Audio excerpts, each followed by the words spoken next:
신앙 고백하시겠습니다.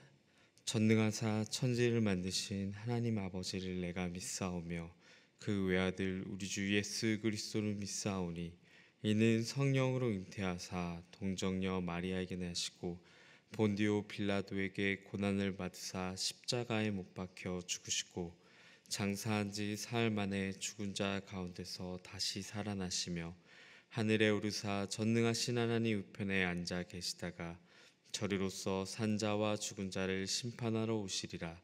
성령을 믿사오며 거룩한 공회와 성도가 서로 교통하는 것과 죄를 사하여 주시는 것과 몸이 다시 사는 것과 영원히 사는 것을 믿사옵나이다. 아멘. 참 좋으신 하나님 감사합니다. 아침에 새 힘을 주셔서 말씀 앞에 나와 기도하고 하나님께 집중하는 이 시간 주심에 감사드립니다. 이 시간 우리에게 말씀하여 주시고 주의 뜻을 더욱더 알아가게 하시며 은혜 안으로 깊이 들어가는 우리가 되게 하여 주시옵소서. 거룩하신 하나님 안에서 온전히 동행하심을 받고 하나님의 인도를 따라 살아가는 오늘 하루가 되도록 함께하여 주시옵소서. 예수님의 이름으로 기도하옵나이다. 아멘.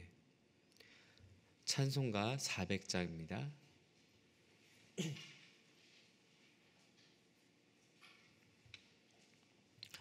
찬송가 400장입니다. 험한 시험물 속에서 나를 건져주시고 노한 풍랑 지나도록 나를 숨겨주소서. 주여 나를 돌보시사 고이 품어주시고 험한 풍파 지나도록 나를 숨겨주소서. 권세 능력 무한하사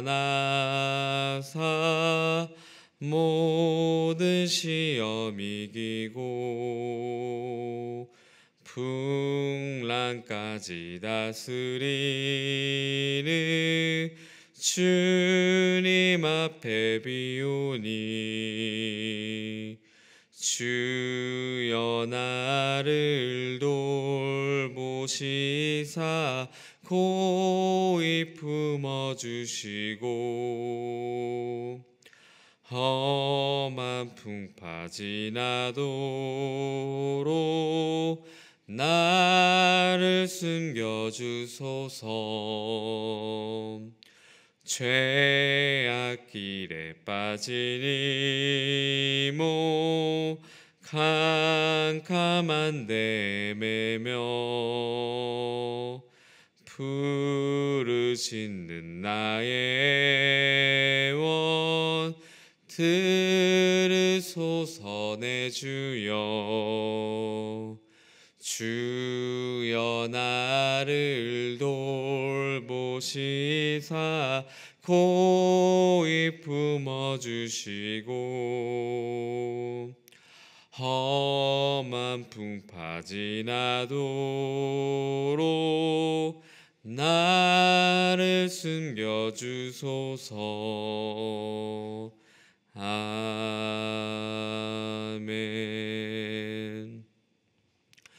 오늘 우리에게 주신 하나님의 말씀은 야고보서 1장 2절로부터 8절, 12절로부터 18절 말씀입니다.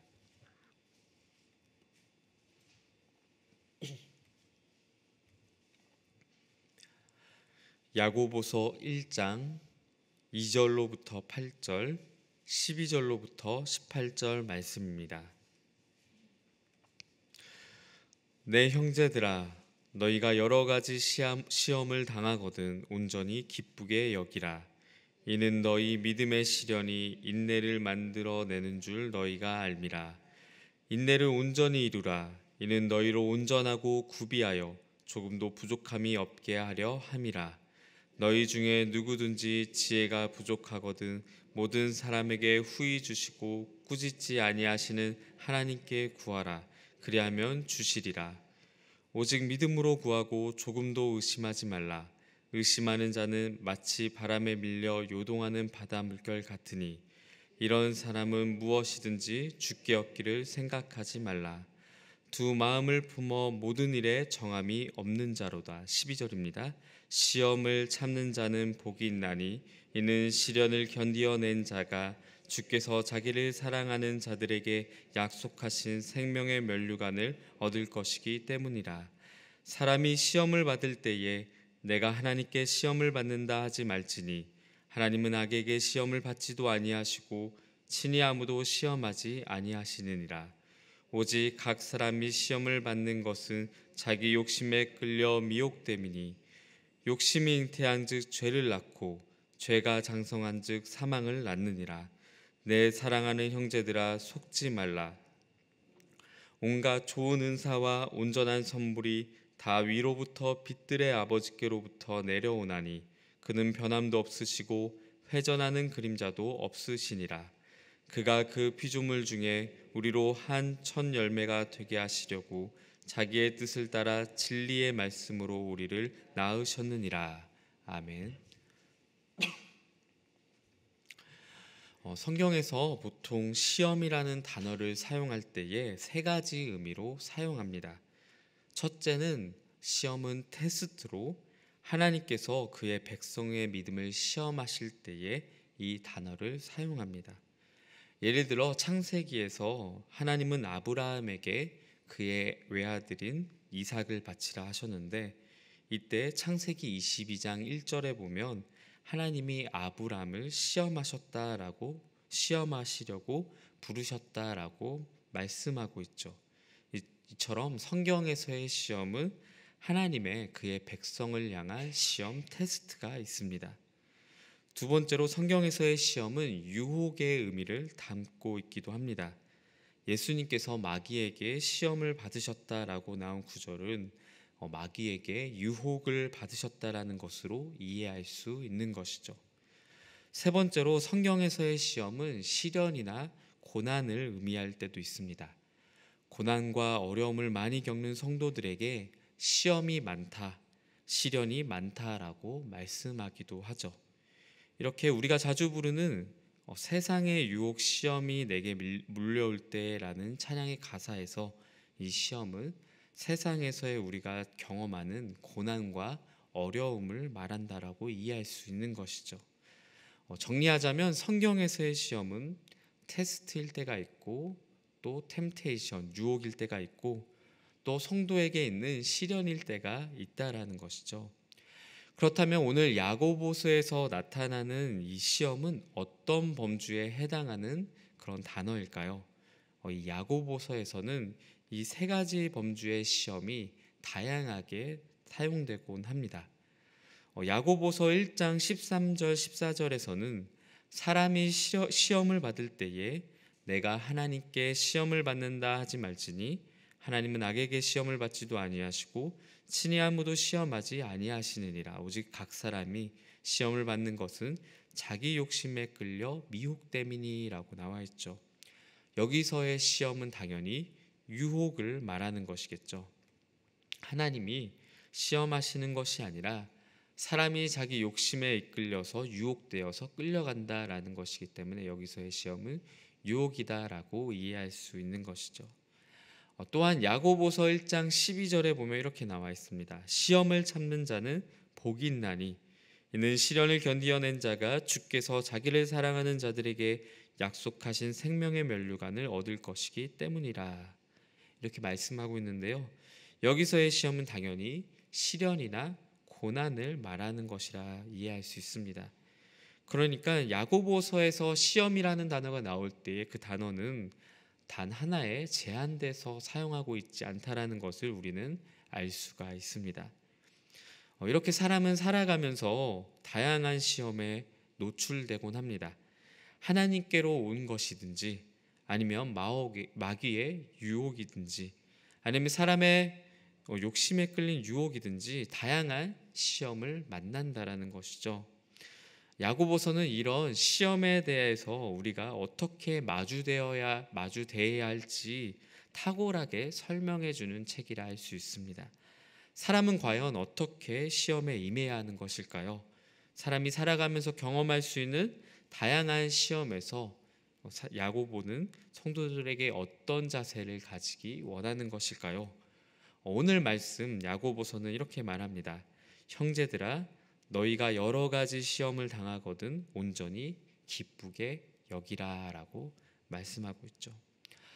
과연 이 야고보 사도는 왜 시험을 당할 때에 기뻐하라라고 말씀하고 있는 것일까요? 먼저 여기서 우리는 이 야고보가 얘기하는 여러 가지 시험이 테스트를 말하는 것인지 삶에서의 시련인지 아니면 유혹인지 어떤 걸 말하는 것인지 구분할 필요가 있는 것이겠죠. 당연히 유혹과는 조금 거리가 있어 보입니다. 형제들아, 너희가 여러 가지 유혹을 당할 때에 온전히 기쁘게 여기라라고 말한다면 약간 이상하기 때문이죠. 그러니까 이것은 테스트 또는 삶의 고난, 시련을 이렇게 말하는 것이다라고 생각할 수 있겠죠. 다음 구절인 3절 말씀을 보면 그 시험이 믿음의 시련이다라고 나와 있는데요. 그것을 보면 이 시험이 테스트이기보다는 삶에서 만나는 우리의 시련과 고난에 가까운 것을 우리는 생각할 수 있습니다. 그런데 잘 생각해 보면 이 시험은 말이죠. 때로는 시련과 우리가 삶에서 마주하는 고난은 하나님께서 주시는 믿음의 테스트이기도 합니다. 그러니까 우리가 삶에서 경험하는 여러 가지 어려움들, 질병이나 가난, 핍박 같은 것들은 우리 편에서는 그저 고난처럼 느껴질 수 있겠지만 하나님 편에서 보면 그것은 하나님께서 주시는 삶의 테스트일 수 있다라는 것이죠.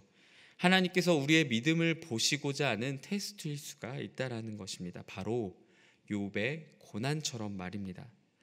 여러분, 욥의 고난은 시련인가요? 아니면 하나님의 테스트인가요? 욥은 그가 당하는 고난이 하나님께서 주시는 것이라고 인식하였습니다. 그래서 하나님께 간구하고 하나님께 그렇게 부르짖었지만 왜 이렇게 하나님께서 고난을 주셨는지, 내가 무슨 죄가 있는지 도무지 알 수가 없어서 하나님께 항변하는 모습을 보이곤 합니다. 그것이 테스트인지 아니면 그냥 그저 지나치는 그런 고난인지 욥의 편에서는 전혀 알 수가 없었던 것이죠. 그러니까 우리 쪽에서는 그것을 분간하기가 참 쉽지가 않다라는 것입니다.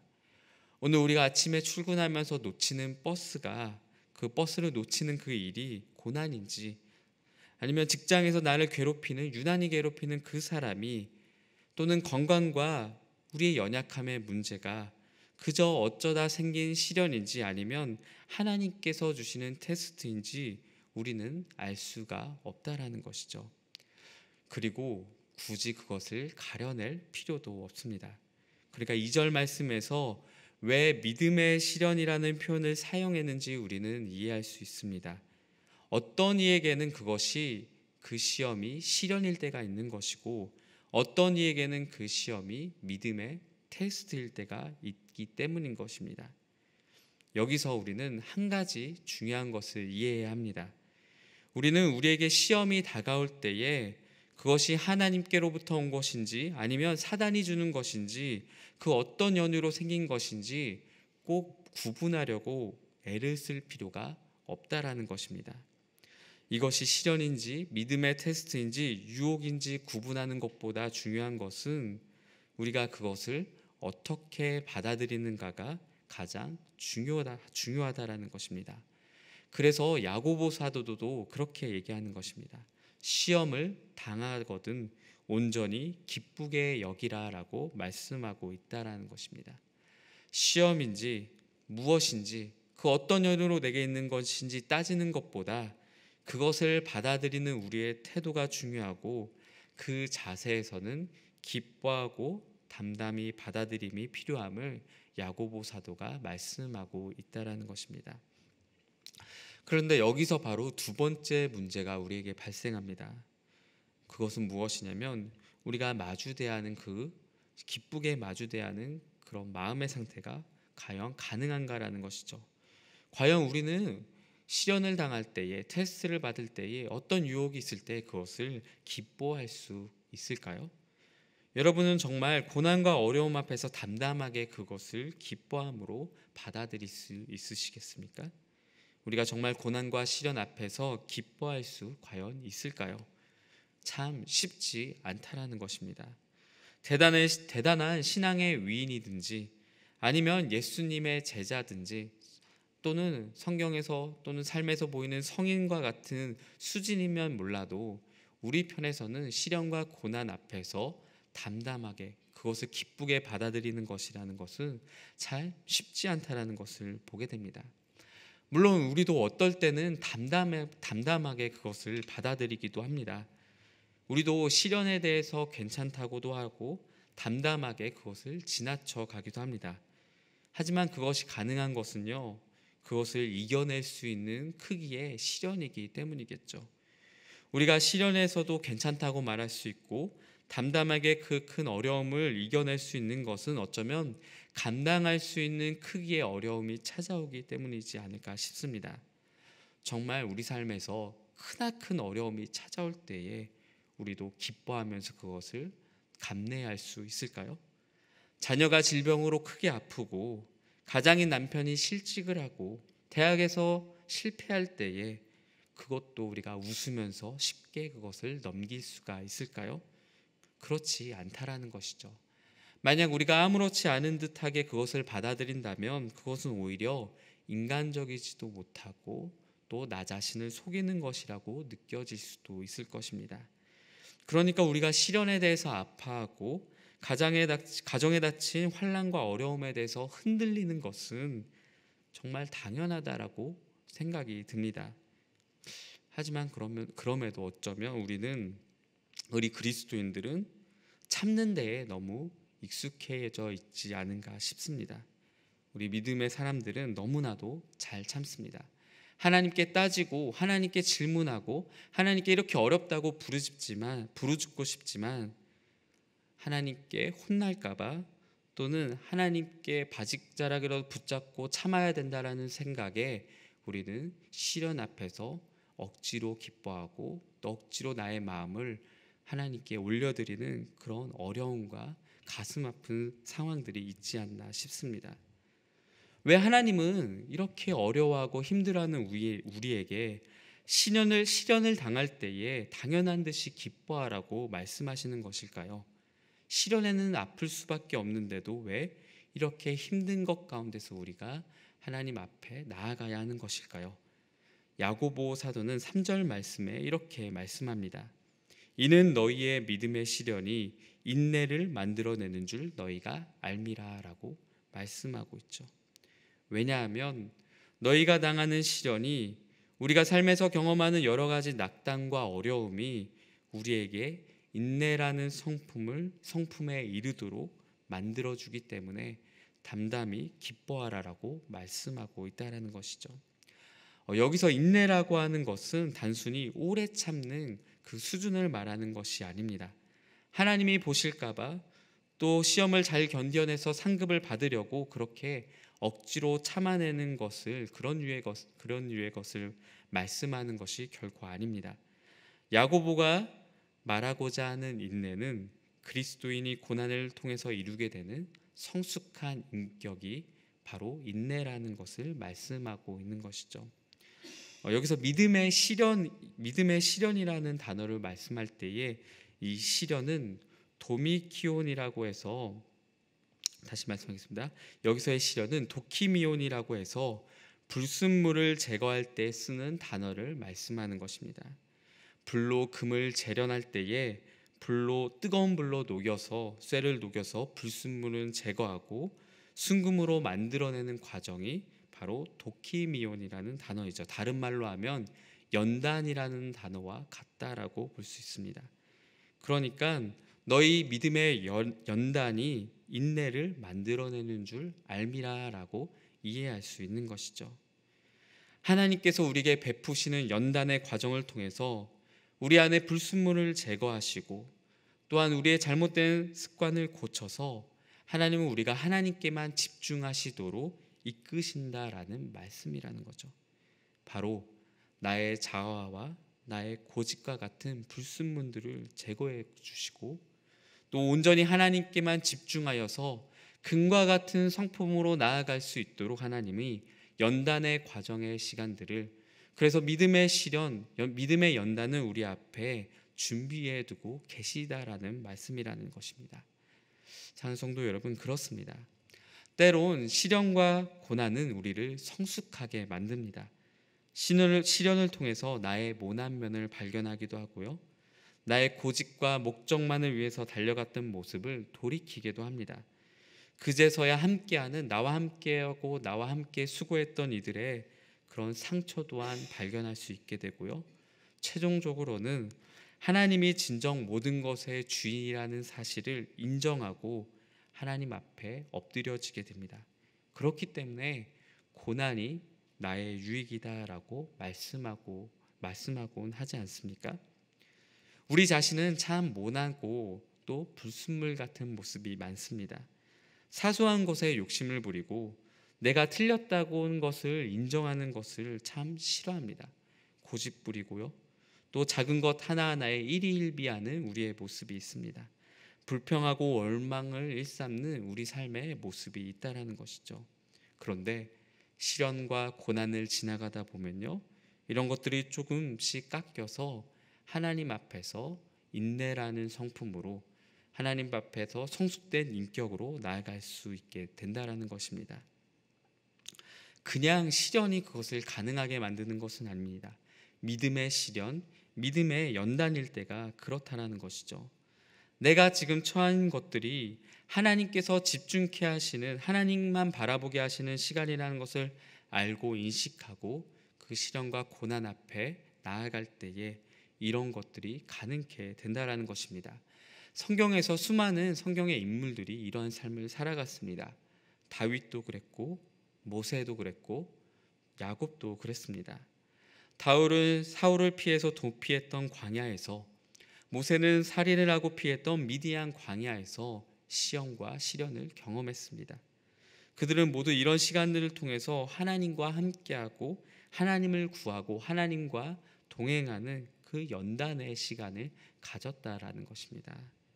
여기서 우리가 놓치지 말아야 할 사실은 모든 시련이, 모든 어려움이, 모든 고난이 다 인내를 만들어내는 것은 아니라는 것입니다. 고난은 우리를 황폐하게도 만듭니다. 고난을 지나면서 우리는 아주 초라하게도 되고요, 고난을 지나면서 저절로 좋은 성품으로 만들어지는 것이 아니라 우리가 황폐하며 하나님으로부터 멀어지고 우리가 하나님을 가까이 하기보다 원망하게도 하고 절망하게도 합니다. 고난이 있다고 무조건 저절로 좋은 성품이 만들어지는 것이 아니라는 것이죠. 하지만 그럼에도 고난은 우리에게 믿음의 점검을 가지게 한다라는 것이죠. 우리를 성숙해 만들 수도 있습니다. 우리에게 기회를 주고 우리를 성숙하고 온전하게 하는 그 기회의 시간들을 우리에게 마련해 준다라는 것입니다. 시련 중에서, 어려움 중에서 우리가 그것을 정말 하나님을 신뢰하고 하나님을 의지하고 또한 나 자신의 믿음을 끊임없이 점검하는 그 귀한 시간들로 여기면서 하나님 앞에 나아가는 자들에게는 성숙한 인내로, 인격으로 만들어가는 시간일 수 있겠지만, 나에게 없는 것들에 집중하고 나에게 세상에 대한 악독함과 원망과 사람에 대한 미움으로 가득 차는 사람에게는 그 고난으로 통해서 우리는 한없이 좌절의 늪에만 빠질 수도 있게 된다라는 것입니다. 사랑하는 성도 여러분, 저와 여러분은 어떤 유의 사람이 되어야 할까요? 고난과 어려움을 마주대야 할 때에 그 시험과 그 시련을 하나님 앞에 돌리면서 하나님 앞에 온전히 나아가는 그런 저와 여러분이 되길 간절히 소망합니다. 말씀을 마칩니다. 흔들리지 않고 피는 꽃이 어디 있으랴라는 시가 하나가 있습니다. 흔들리지 않고 피는 꽃은 없고 젖지 않고 피는 꽃은 없습니다. 꽃이 활짝 피기 위해서는 적당한 흔들림과 비가 필요하듯이 우리 삶에서도 하나님께서는 우리에게 적절한 시험을 우리에게 베풀어 주실 것입니다.